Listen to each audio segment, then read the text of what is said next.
મારા ગાદીએ બિરાજમાન છે.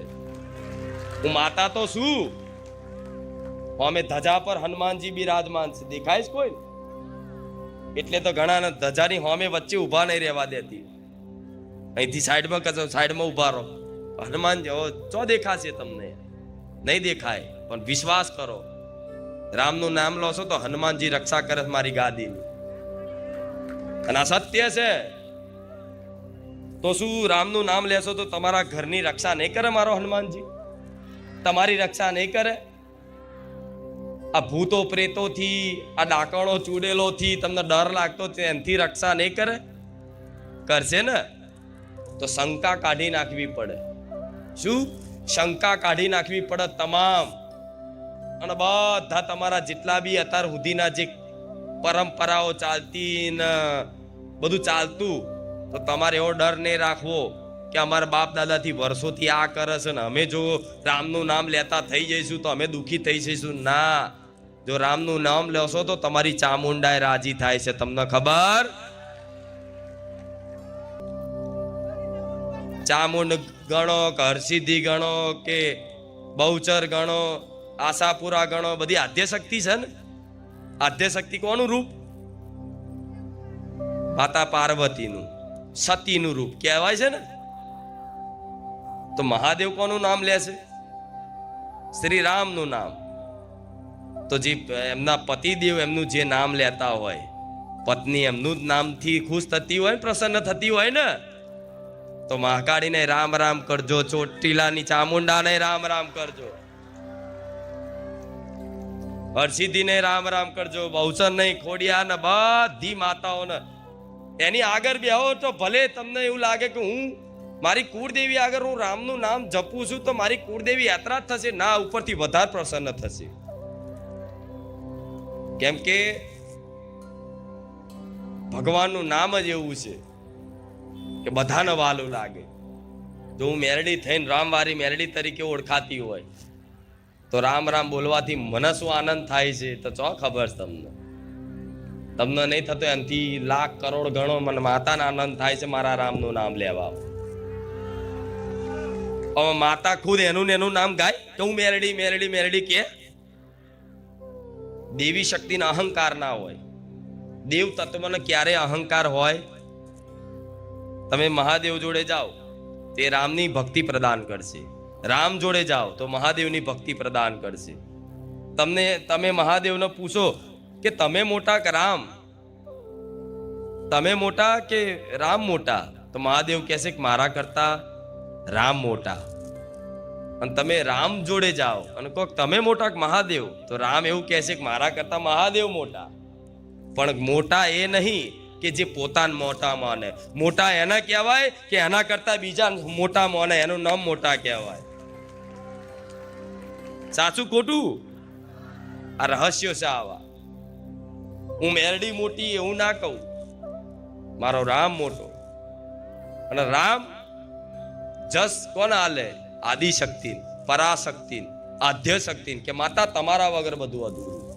કેમ કે રામજીએ તે ઉપાસના કરેલી છે આદ્ય શક્તિની.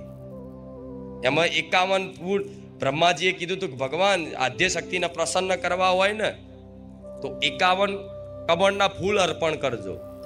ત્યારે રામજીએ 51 કમળના ફૂલ શોધતા શોધતા શોધતા બધી જગ્યાએ જાતે શોધવા ગયા ત્યારે 51 ના મળ્યા. કેટલા મળ્યા? 50 જ મળ્યા. માતાએ પરીક્ષા કરી, 51 ના મળ્યા, 50 જ મળ્યા. શ્રી રામને ખબર પડી છે કે આદ્ય શક્તિ મારી પરીક્ષા લે છે, તો કોઈ વાંધો નહીં. ભગવાન રામને શું કહેશે? કમળ નયન, એમની આંખો કમળ જેવી છે. તો ભગવાને એમની આંખ કાઢી અને માતાને અર્પણ કરેલી છે. એ ફોટો મઢુલીમાં છે, અંદર હશે એક ફોટો, જોજો દર્શન કરો તો આ બાજુ લગાયેલો છે ફોટો. તો આ બધી ભગવાનના બધું તત્વ એક જ છે, કોઈ અલગ નથી. પણ રામની વિશેષતા એટલે છે કે કલયુગ કેવલ નામ આધારા, ખાલી ભગવાનનું નામ જ કલયુગમાં તમારો ઉદ્ધાર કરી શકશે. અને રામ નામની મહિમા એટલી અપાર ને અનંત છે કે હું કહેવા બેહું ને તો યુગ જતા રહે. કેટલા યુગ જતા રહે? આખા યુગ ને યુગોના યુગ જતા રહે. સતયુગ, ત્રેતા, દ્વાપર, કલયુગ, આ 4 યુગ કહેવાય. આ 4 યુગ ફરીને પાછું સતયુગ આવે ને પાછું ત્રેતા આવે ને દ્વાપર આવે ને કલયુગ આવે, એવા કેટલા યુગ જતા રહે ને તો ભગવાનની મહિમા હું માતાએ ના ગઈ શકું, ખુદ મહાદેવ નહીં ગઈ શકતા, એટલી અપાર મહિમા છે. સામાન્ય રીતે તમને સાધારણ ઉદાહરણ આલું કે ભગવાનની મહિમા શું છે એ તમને કહું કે જેમ કે મારી ગાદી કેમ છે તો રામ નામથી જ છે ને, તમે જાણો છો ને. આ પ્રકાશ કેમ છે, આટલું સત કેમ છે? કેમ કે સતનું નામ જ મારા રામ. શું? સતનું નામ જ મારા રામ. સતનું પારખું કરવા તે જોજો. કોઈ વ્યક્તિ માતા ધૂણવા આવી હશે તો કુટુંબ વાળા શું કહે છે, રોમ ભેગી થાય તો મોનું, એટલે મતલબ સત ભેગી થાય, સત્ય પ્રમાણ આલે તો હું મોનું, એવું કહેતા હોય ને તો રામ શબ્દ કેમ વાપરે છે કે સત જે છે એ સતનું નામ જ રામ છે. જે મારામાં સત છે એ બધું મારો રામ છે. આખું જેટલું બી આ આનંદ દેખાય, આ પ્રકાશ દેખાય, જેટલી મારા ધામની મહિમાઓ છે બધી જ તમામ મહિમાઓ શ્રી રામ નામથી છે, બીજું કોઈ વસ્તુ નથી. રામ રામ તમે જપો છો ને તમારા કામ કરવામાં મેલડીને આનંદ થાય છે. રામનું નામ તમે જપો છો ને તમારા જપવાથી મને આનંદ થાય છે, મને કામ કરવામાં ઉત્સાહ થાય છે તમારા. અને તમારા જેવા લાખો ભાવિક ભક્તોના કામ હું મેલડી કરું છું ને. હા, કામ થાય છે એટલે બધા ભેગા થાય છે. તો આવું અમૂલ્ય નામ, કલ્યાણકારી મારા રામનું નામ તમને મળ્યું છે. તેને એક ઉદાહરણ તરીકે એની મહિમા સમજાવવાનો પ્રયાસ કરું. ખાલી હું મહિમા તો નહીં કહી શકું, પૂરી નહીં કહી શકું, પણ ખાલી પ્રયાસ કરું છું કે વિચારો એક મોટું રણ હોય, રણ પ્રદેશ કે ને, રેગિસ્તાન, મોટું રણ હોય. એ રણમાં એક નાની અમથી એ રેતીની, એ ધૂળની રચકણ, નાની અમથી એ રચકણ પકડો અને જેટલી આટલી જ હોય ને, એટલું મોટું રણ હોય ને આટલી એ રચકણ પકડીને આટલી દેખાય, નાની નરી આંખે બહુ દેખાય. એ મારા ભગવાનના નામની આ તો ખાલી નાની આ રચકણ જેટલી જ મહિમા છે. હજુ તો ભગવાનની અનંત મહિમા છે. ચો ખબર છે જેટલી મહિમા છે મારા ધામની, ભગવાનના નામની.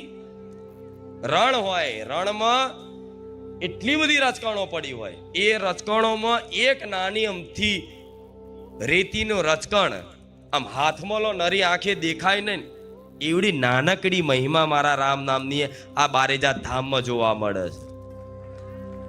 નાનકડી મહિમા, પણ એ રેતમાં, એ રચકણોમાં, એ રેગિસ્તાનમાં ખરો ધગધગતો તાપ હોય ને સૂર્યપ્રકાશ થતો હોય ને, તે એક નાની અમથી રેતીનો રચકણ એ કાચ જેવો નહીં પણ મોતી જેવો ચમકે. ખબર છે ને? એ પ્રકાશમાં કેવો મોતી જેવો ચમકે. આ ચુંદડીઓ ચમકે છે ને, આ પ્રકાશ દેખાય છે ને, આ ધામની ચમક દેખાય છે ને, એ નાની અમથી મારો દીકરો એક નાની અમથી કે ને એ રચકણની ધૂળ જેટલી પણ સૂર્યના પ્રકાશથી એ ચમક મારા રામે આલી છે. તો આ મારા બધાને પ્રદાન કરવું છે.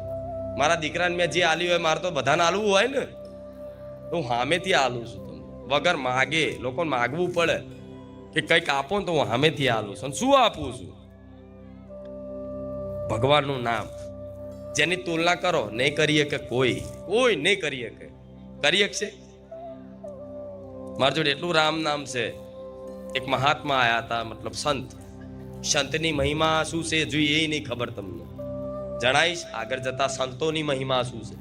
એક મહાત્મા આયા હતા સંત, કે રામ નામ ભરેલું જોયું ગોડાઉનમાં, તો શું બોલ્યા ખબર છે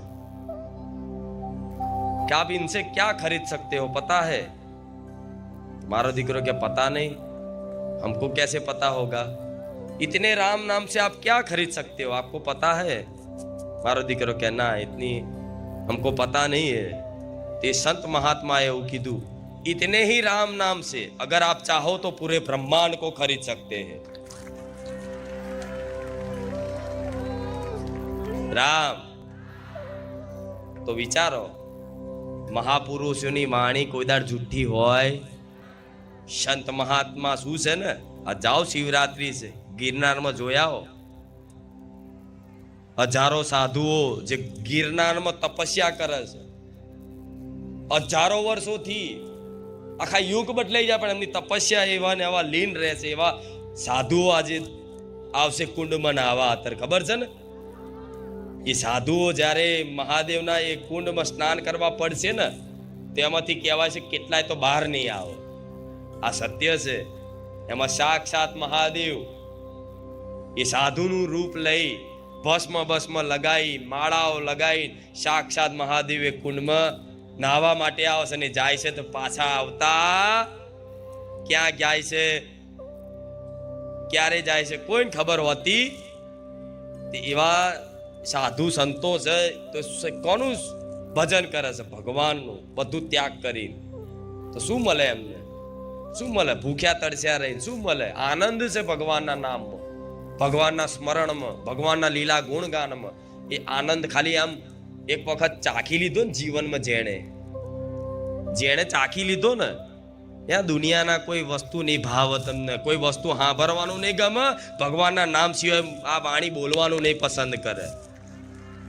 એટલો અપાર આનંદ છે. મીરાબાઈ જોઈ લો તો આખો દાળ મારો ગીરધર, મારો ગીરધર, કે ખબર છે ને, એ તો ગાડી થઈ ગઈ એવું કહેતા હતા. ગાડી ના કહેવાય, ભક્તિ હતી. તો એવા તમારે ગાડા નહીં થવાનું, પણ એવા ગાડા થઈ જાવ તો ભગવાનની કૃપા છે. ભક્તિમાં પાગલ થવું એ કૃપા છે. નકર આ પાગલ પણ ભક્તિનું એમાં મળી જાય તો હો શું કેવું, દુનિયા માટે ગાડા દેખાય. કાં તો આખો દાન રામ રામ રામ રામ ગાડો થઈ ગયો છે. ખરેખરમાં ગાડા નહીં, અસલ ડાયા અને હોશિયાર તમે જ છો રામ રામ કરવા વાળા. મરી જ્યાં પછી આખી જિંદગી તો રામ રામ રામ રામ નહીં બોલો, મર્યા પછી લોકો બોલશે કે રામ બોલો ભાઈ રામ, તમને સંભળાવશે. એ લાશ તો સાંભળવાની છે. આ શું ખોટું? મરી જ્યાં પછી તમારા પાછળ ભજન રાખશે, એની આત્માને શાંતિ મળે એમ. અને તો પહેલેથી રામ રામ કરી લીધું તો કોઈના ભજનની જરૂર નહીં, કોઈના બોલવાની જરૂર નહીં. આપે રૂપે કલ્યાણ થઈ જાય. એટલે આ જીવન પૂરતું નહીં, આ તો જીવનની એક યાત્રા છે, થોડા ક્ષણોની. 1 થી લઈને 100 વર્ષ સુધીની યાત્રા. હવે 100 વર્ષ તો કોઈ પૂરો કાઢવાના નહીં. આ જમાનો હતો 100 વર્ષ જીવતા હતા, અત્યારે તો 50માં હતો. એવું ના એવું કહીશ તો બીક લાગશે કે હા હે મારી માડી, મારા 50 થઈ ગયા જોજે. પણ અત્યારનો સમય એવો છે કે અત્યારે કોઈ એવું 100 વર્ષ કાઢવાનું આવડતા ઘટતી જાય છે. ભલે પણ આ યાત્રા ખાલી આટલા સમયની જ છે ને, 40 50 60 70 વર્ષ કશું ના કહેવાય. આજ આખો મહિનો જતો રે ખબર નહીં પડતી. પડે છે એ બધા કબાડામ આખો દાડો વિચારો ટેન્શનમાં કામ કરવામાં. રે રવિવાર આવી ગયો પાછા રોજ ચાલુ. 1 મહિનો થઈ જાય, 2 મહિના થઈ જાય, આજ આખું વર્ષ જતું રે ખબર નહીં પડતી. વિચારો, આ ધીરે ધીરે ધીરે તમારી આયુ ક્ષીણ થાય છે, મૃત્યુ તરફ ધકેલાવશો. જેમ લાઈનમાં દર્શન કરવા આવો છો ને એવા બધા મૃત્યુની લાઈનમાં ઉભા છે. સાચું છે ખોટું છે? લાઈનમાં ઉભા છો ને, જેને હમણાં દર્શનમાં મારો વારો આવશે એ રીતે બધા લાઈનમાં ઉભા છે. જેમ જેમ જેમ જેમ લાઈન ઓછી થાય એમ તમારો વારો આવે જ છે. પણ તમે એ વાત ભૂલી જાઓ છો કે મારે મરવાનું છે. કે ખરેખરમાં જેને મૃત્યુ યાદ હોય ને કે મારે એક દાડો જવાનું જ છે, તો એનાથી કંઈક પાપ ઓછા થઈ જશે. બેમાની, ચીટિંગ બધું ઓછું થઈ જશે. હાય હાય કરવાનું, લોકોનું ઉલ્લુ બનાવવાનું, લોકોને છેતરી બધું ભેગું કરવાનું. પાપ કેમ કરો છો? પાપ એટલે કરો છો કામનાના લીધે. પાપ એટલે થાય છે તમને કંઈક ને કંઈક કામના હશે, કંઈક પામી લો, કંઈક પામી લો. એ બળજબરીથી પામવા માટે લોકો અધર્મનો માર્ગ અપનાવે, લોકોને છેતરપિંડી કરે, બેમાની કરે. એના લીધે મતલબ લોકો પાપ કરે છે. પણ જો એક દાડો તમારે જવાનું છે, આ નિશ્ચય મગજમાં યાદ રહેશે ને, તો ઘણી બધા કકરાટ કંકાસ બધું ઓછું થઈ જાય. કોઈક દુશ્મન હશે ને અને તમને રોજ હેરાન કરતો હશે તો વિચાર લેવાનું, કોઈ વાંધો નહીં, તું નહીં રહેવાનો ને હું નહીં રહેવાનું, તું તાર બોલ. થાય કે નહીં આવું? કેટલા ટાઈમ બોલીશ તું તાર? એ લડવા વાળા બધા યુદ્ધો કરીને જતા રહ્યા, ના જતા રહ્યા? મોટા મોટા યુદ્ધો કરીને આજ ખાલી ઇતિહાસ રહ્યો છે, અને અમે અડધો ઇતિહાસ તે ભૂસાઈ ગયો. કોણ ઓળખે છે? મારા મર્યા પછી હું કઈક નામ કમાઈને જો, એટલે દુનિયા કોઈને યાદ નહીં કરતી, ભગવાનને યાદ નહીં કરતી, તમને યાદ કરશે? મારું નામ રહી જવું જોઈએ, મારી નામ ના થઈ જવી પડે જોઈએ, જગતમાં મારું નામ થઈ જાય, મારું માન સન્માન વધી જાય, કુટુંબમાં, સમાજમાં, બધી જગ્યાએ મારી વાહ થતી થઈ જાય, મોટો રૂપિયા વાળો થઈ જાઉં, હું આમ થઈ જાઉં. શું કહું? મર્યા પછી લોકોને એવી ઈચ્છા હોય કે મારું કંઈક નામ રહી જાય. મર્યા પછી ભગવાનને કોઈ યાદ નહીં કરતું, જીવતા જીને મર્યા પછી કોઈ માણસો યાદ રાખે? તો બધી વસ્તુ મગજમાં ફિટ રાખજો કે એક દાડો તો જવાનું જ છે.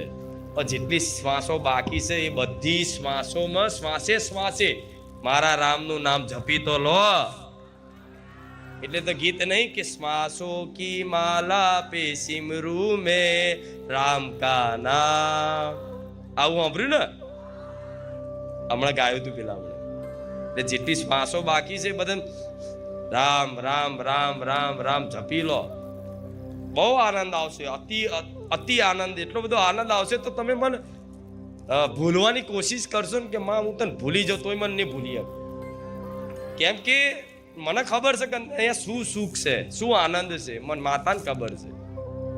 એટલે મારે બધાને આનંદનો લાભ આલવો છે, પણ લાભ એ જ લઈ શકશે કે જે ખરેખરમાં આ વાતને મોની અને આ વાતને સ્વીકારી અને માતાજીની આ વાણીને સાંભળી અને જીવનમાં પાલન કરશે ને, પાલન ખાલી કોશિશ કરશે ને કે હા માં તું કહેશે ને અમે કરીશું, અમે આ મોનીશું, એના લાભ મળવાનો છે. મોની લેજો. આ શું ખોટું? એના આ બધો લાભ મળવાનો છે. તો તમે ચિંતા શું લ્યા કરો છો? જે થવું હોય બધું થશે, અને જે થવું હોય થાય છે જ ને. પૂછવા રહેશે કોઈ તકલીફ આવવાની, પૂછવા રહેશે કે હું આ કાલ તારા ઘેર હું આ દુઃખ આવું છું, હું આ બીમારી આવું છું? પૂછવાય નહીં રહેતી, આવી જાય બીમારી, તકલીફ, મુસીબતો, આફતો આવી જાય છે ને. તો જે થાય છે થાય છે. તો હવે એવું વિચાર લો કે મારી હવે જે થવું હોય થાય, પણ તારા ભરોસે, મારા રામ નામના ભરોસે, રામ નામના સહારે. પછી આ બધું પિક્ચરની જેમ જોઈ રાખો, જે થવું હોય થાય. યમરાજ આવો તો ડરવાનો નથી. કેમ કે હું મારી માનો છું, હું મારી માતાનો છું, હું મારા રામનો છું. હું ડરવાનો? આ મૃત્યુ હોય ને, મૃત્યુ આવ્યું હોય ને ખરેખરમાં યમરાજ આવ્યા હોય ને તો યમરાજે પ્રણામ કરીને જતા રહે. ભગવાનની આજ્ઞા લે, બોલો ભગવાન તમારો ભક્ત છે, તમારું નામ લેશે, બોલો તમે કહેતા હોય તો આને લઈ જવું. એનો સમય પાકી ગયો. ભગવાન એમ કે હજુ વાર છે, એને હજુ ભજન કરવાની છે, ભક્તિ કરવાની છે, હજુ મારું સુખ, આનંદ, ભક્તિનું સુખ લેવાનું બાકી છે. એટલે અત્યારે નહીં જાઓ. તો યમરાજે કે રામ રામ પ્રણામ કરીને જતા રહે. એનું નામ રામ છે. વિધિના લેખ કોણ લખે? બ્રહ્માજી લખે છે. કે છે ને આવું છઠ્ઠીના દિવસે લખે, એવું કે છે ને. તારે કાગળ નહીં મિલતા? દીકરો જન્મ છે તો કાગળના પેન મેલો છો ને, તેનું કારણ છે છઠ્ઠીના દિવસે બ્રહ્માજી લેખ લખે. એ લેખ જન્મો જન્મ, હજારો તમારા લાખો જન્મો થયા, જન્મના આધારે તમે શું લેવા સુખ ભોગવાયા, કેટલું દુઃખ ભોગવાયા છો, કોના ઘેર જન્મ થશે, કોના પરિવારમાં જન્મ થશે, તમારી પત્ની કોણ હશે, કેટલા દીકરા હશે, તમારો મતલબ તમને જીવનમાં કેવી કેવી મુસીબતો આવશે, કયા સમયે આવશે, તમારા ઘેર તમારી કેટલી સંતાન હશે, કેટલા દીકરા હશે, કેટલી દીકરી હશે, આ બધું જ બ્રહ્માજીએ તમારા લેખમાં લખીને મોકલ્યા છે. આમાંથી આગું પાછું થવાનું નથી. આ વાત સત્ય છે. એ બ્રહ્માજીના ભગવાન છે મારા રામ. એ બ્રહ્માજીના તે ભગવાન છે મારા રામ. તો એ વિધિના લેખમાં બ્રહ્માજીએ તમારા જીવનમાં નરે દુઃખ ને દરિદ્રતા લખી હશે ને, પણ રામ રામ રામ જપશો ને તો બ્રહ્માજી એવું કહેશે કે બોલો પ્રભુ શું કરું, માતા શું કરું? ઓના લેખમાં કોઈ દીકરો સંતાન નથી. માં તમે કહેતા હોય તો રામનું નામ લેશે, આટલી સેવા કરે, આટલી ભાવ ભક્તિ છે, તો બોલો ભગવાન શું કરું, આપી દઉં? ભગવાન એમ કે હા. તો બ્રહ્માજી આમ લેખમાંથી લીટો મારી દે અને 50-50 વર્ષે દીકરા આલે, એનું નામ માતા કહેવાય. આ શું ખોટું? તો આ બધી વસ્તુ કઈ ઘટના બનવાની છે, ક્યારે તમારું મૃત્યુ થવાનું છે, બધું નિશ્ચિત છે. મૃત્યુને કોઈ રોકી ના શકે. એનો એક નાની કથા કહું, સાંભળશો? કેટલા સાંભળશે? મૃત્યુ શું છે, મૃત્યુ શું છે એની નાનકડી એક કથા કહું, નાનકડી પણ મજા આવશે. એક દિવસે મહાદેવ મતલબ કૈલાસ પર્વત ઉપર એમના ધ્યાનમાં લીન હતા. ત્યારે વિષ્ણુ ભગવાનને એમના વૈકુંઠ ધામમાંથી મહાદેવના મતલબ દર્શન કરવા કે એમની જોડે મુલાકાત કરવા માટે જવાનું થયું. તો વિષ્ણુ ભગવાનનું વાહન કોણ? ગરુડજી. એક દિવસ ગરુડ પર સવાર થઈ અને વિષ્ણુ ભગવાન કોઈ મીટિંગ કરવા આવ્યા, સમજો કોઈ લીલા કરવાની હશે તો ભગવાન જોડે, મહાદેવ જોડે આયા. તો આયા કૈલાસ પર્વત. તો વિષ્ણુ ભગવાન મતલબ મહાદેવ જોડે મતલબ એમની જે વાર્તાલાપ કરવાની, લીલા કરવાની, એની ચર્ચા કરવા માટે ગયા. અને ગરુડજી હંમેશા કોઈ બી એનો વાહન સવારી હોય બહાર ઊભું રહે, એવું કે ને. તો ગરુડજી બહાર ઊભા હતા કે લાવો. તો જોયું તો કહો, આ તો કૈલાસ પર્વત આટલો સુંદર છે, આ તો સ્વર્ગ કરતા પણ સુંદર છે. અહીંની હવા, અહીંનું સૌંદર્ય મતલબ ગરુડજીને આકર્ષિત કર્યું સૌંદર્ય. એ જોતા જોતા જોતા જોતા એક ચકલી બેઠી હતી, આટલી રંગીન, કલરિંગ એકદમ મસ્ત એ ચકલી બેઠી હતી. તો તરત જોયું કે હા, ભગવાનની બનાવેલી આ સૃષ્ટિમાં સેવા સેવા જીવ ભગવાને બનાયા છે. એ જોતા જોતા આનંદ લેતા હતા, ભગવાનની જે રચના છે એનો આનંદ લેતા હતા. કાટલી મસ્ત એ પક્ષી વિશે, ચકલી છે નાની, સુંદર છે. બસ એમનું મન થોડું મોહ્યું એમાં, સુંદર ચકલી છે. એટલામાં તે ગરુડજીની નજર પડી આ બાજુ. તો આ બાજુ યમરાજ એને એ ચકલીને તાકીને બેઠા હતા, એક ધારી આમ કરી. તો ગરુડજીને લાગ્યું કે આ ચકલી સુંદર, આટલી સુંદર છે, આટલી માસૂમ છે, તો આ યમરાજ લાગે છે કે એનો મૃત્યુ સમય આવી ગયો છે. આ યમરાજ એના હવે એને લઈ લે છે જીવ એનો. તો ગરુડજીને આવી દયા. તો જોયું કે યમરાજ હજુ તાકીને એની હોમું જ જોઈ રહ્યા છે. પણ હારું શું કરવું હવે? તો ગરુડજીએ શું કર્યું? એ ચકલીને પકડી અને લઈ અને દૂર, લાખો હજારો કિલોમીટર દૂર અહીંથી એ ચકલીને એક જગ્યાએ છોડી દીધી અને મૂકી દીધી. કે હા સાઈ વાંધો નહીં, યમરાજ તો અહીંયા આગળ હતા, આટલે દૂર, કોઈ વાંધો નહીં, મૃત્યુ સમય જતો રહે, ચકલી બચી જશે, બરોબર. તો પાછા એ ચકલીને છોડી સુરક્ષિત જગ્યાએ મૂકી અને ગરુડજી પાછા આયા ક્યાં? કૈલાસ પર્વત. અને આયા એવા યમરાજ એના અહીંયા જ ઊભા હતા. તો કે યમરાજજી તમે જયા નહીં? તો કે ના. તો કે આ ચકલી જે હતી તમે મારવાના, તો મને લાગ્યું કે આ મૃત્યુ એનું આવી ગયું છે, તો તમે એને લેવા આવ્યા હતા, તો મને દયા આવી તો હું એને મૂકી આવ્યો અહીંથી દૂર. તો યમરાજ કે તમે શું એને તાકીને જોઈ રહેતા?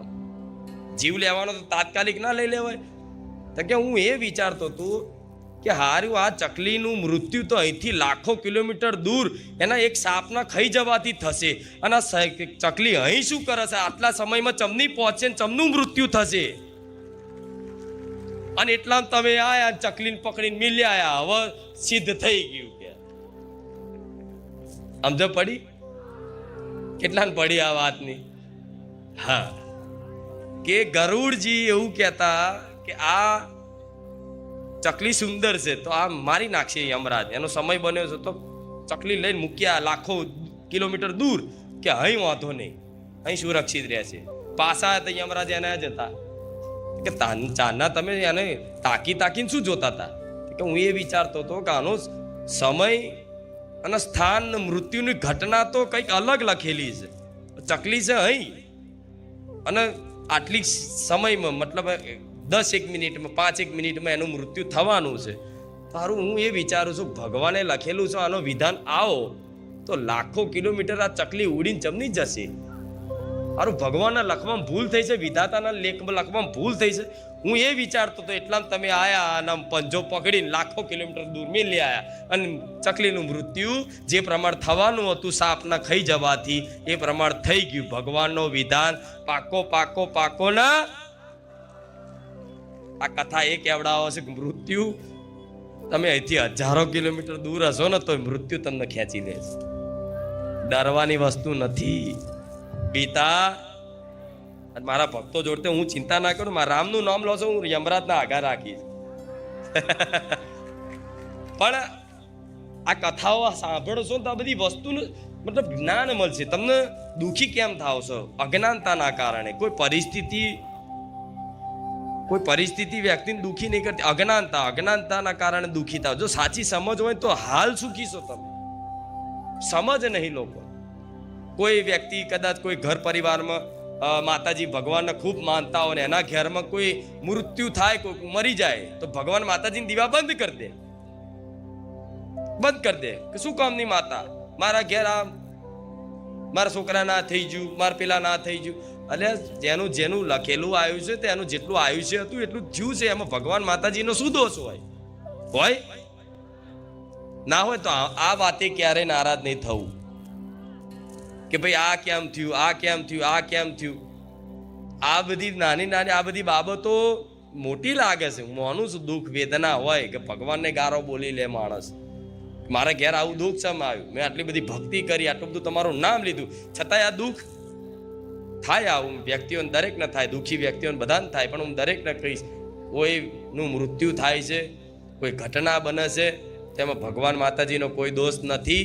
એ જન્મો જન્મની કંઈક ને કંઈક કર્મ લેખા જોખાના કારણે એનું જેટલું આયુષ્ય લખ્યું હોય એટલું જ આ ધરતી પર રહેવાનો છે. એક શ્વાસ વધારે નહીં લેવાનો. આ વિશ્વાસ રાખજો.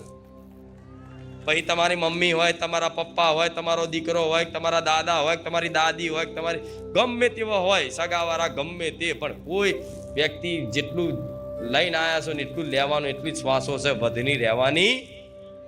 ને તમે રિહાશો કે નહીં રિહાઓ, માતાને મોનશો કે નહીં મોનો, ભગવાનને મોનશો કે નહીં બોલો. ગારો બોલશો તો ભગવાન મોટા પેટવાળા, હૃદય વિશાળ હૃદયવાળા ખાશે, તમારા મેળાએ હોભરશે. પણ જે સહે છે ને સાચું ખોટું, અગર તમે ભક્તિ કરો છો અને કોઈ ઘટના જીવનમાં બને છે નાની મોટી ગમે તેવી, કોઈનું મૃત્યુ ઘરમાં થઈ જાય છે, તોય નારાજ નહીં થવાનું. હા, તમારો ભગવાન માતાજીને એટલું માની લેવાનું કે કોઈ વાંધો નહીં, એનો સમય જેટલો લખ્યો તો એટલો જ રહ્યો. જો તમારા ઘરમાં જેટલું પરિવાર છે ને, પરિવાર તમારા કર્મોના સહયોગથી બન્યું છે. તમને ખબર, તમારા ઘેર 5 સભ્યો હશે, પરિવાર, 2 માતા પિતા હશે, 2 ભાઈ હશે, તમારી એક કોઈની લગ્ન કર્યા છે પત્ની હશે, એના તમારા 2 છોકરા હશે. આ બધો પરિવાર સહયોગથી બન્યો છે. એ સહયોગથી એટલે બન્યો છે કે જો તમને તમારો દીકરો જો સુખ ધરતી પર આપવા આવ્યો હશે ને, તમારા કર્મો અનુસાર, પૂર્વના જન્મોના કર્મો અનુસાર તમારે સુખ ભોગવવાનું છે, તો તમારો દીકરો હશે ને તો એવો મતલબ હોશિયાર થશે, એવો સંસ્કારી થશે કે એના માતા પિતાને ખૂબ સુખ આપશે. અગર તમારું દુઃખ વેઠવાનું લખેલું છે તમારા કર્મો અનુસાર, તો એ દીકરાને તમે ગમે તેવો કદાચ એને ઘડીને તૈયાર કરશો ને મારીને શિક્ષિત બનાવશો ને, પણ એ એના મા બાપનું નાક કાપશે, એનું નામ દુબોડશે અને દારૂ પીને દુઃખી જ કરશે. આ કર્મોના લેખાજોખા હોય છે. છતાંય કંઈક માયો હોય છે કે એમના દીકરા દારૂ પીતા હતા, મારા ધામમાં આવ્યા પછી એમના દીકરાઓએ દારૂ પીતા બંધ થઈ ગયા ને એમના ધણી તે દારૂ પીતા બંધ થઈ ગયા. આ મારી મેરડીની કૃપા છે. ખૂબ દારૂ પીતા હોય ને બંધ થઈ ગયું, રાત દિવસ બસ એક જ ચિંતા. છતાંય આટલું કૃપા કેમ કરું છું? આ કૃપા નહીં. એક વ્યક્તિ દારૂ ઘરમાં બંધ કરી દે તો સુખી થઈ જાય ને, આપે રૂપે પૈસા બચે, કકરાટ કંકાસ ઓછો થઈ જાય, બધી જગ્યાએ સંબંધો પ્રેમ ભાવના જાગી જાય, બાજુવાળા પ્રત્યે મતલબ હારી ભાવના જાગે, નહીં તો બધું દુઃખી. તો આ બધી વસ્તુને કોઈ ભગવાન માતાજીથી કોઈ કામ ના થાય. અમુકને કે મારી ખુખાર મેડી, હું તારી આટલી ભક્તિ કરી, આટલા રવિવાર ભર્યા અને તે મારું આ કામ ના કર્યું, જા કાલથી તારા રવિવાર નહીં ભરવું. તો તારા રવિવાર ભરવાથી મારું કઈ કાગુ પાહું થવાશે? તારા રવિવાર ભરવાથી શું તાજી થઉં છું? તારા નહીં ભરવાથી શું દુબળી થઈ જઈશ?